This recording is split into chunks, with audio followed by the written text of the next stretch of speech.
আসসালামু আলাইকুম দর্শক, আরিফুল ডায়েরি ইউটিউব চ্যানেল ও পেজ থেকে সবাইকে স্বাগতম। আশা করি সবাই ভালো আছেন। আমি যে বাসায় থাকি, আমার এই বাসার ওয়াশরুমে বুলবুল পাখি ওয়াশরুমের জানালায় বাসা বেঁধেছে। এই বাসায় বুলবুল পাখিটি কয়টি ডিম দিছে দেখব এবং আপনাদেরকেও দেখাবো।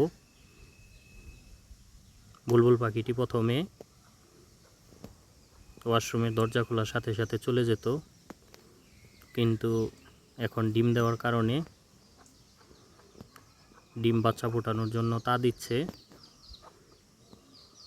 সেই কারণে এখন আমাদের দেখলে খুব একটা ভয় পায় না এবং খুব কাছাকাছি না গেলে এটা এখানে বসেই থাকে।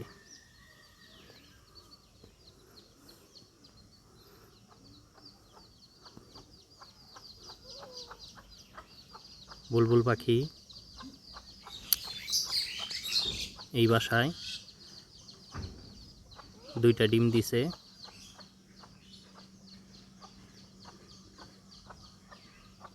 দুইটা ডিম থেকে বাচ্চা ফোটানোর জন্য দিনের বেশিরভাগ সময়ই বাসায় বসে থাকে।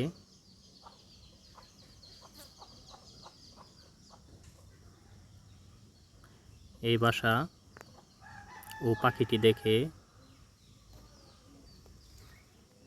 আমার মেয়েরাও আনন্দিত হয়।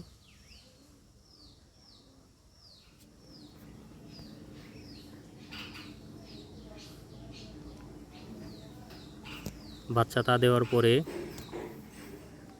বুলবুল পাখিটি 2টি ডিম থেকেই 2টি বাচ্চা ফুটে বের হয়েছে এবং বাহির থেকে খাবার নিয়ে এসে তার বাচ্চাগুলোকে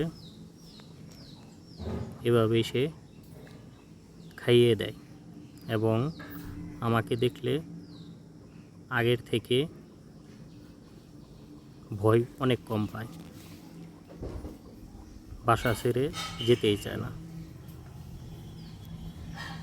এই যে বড় বড় হয়ে গেছে, এখন এগুলো চলে যাবে, চলে যাওয়ারও সময় হয়েছে। এদের চোখ ফুটছে, পালক গজাইছে। মা আসলে কিচিরমিচির শব্দ করে, খুবই ভালো লাগে। ধন্যবাদ, ভালো থাকবেন সবাই।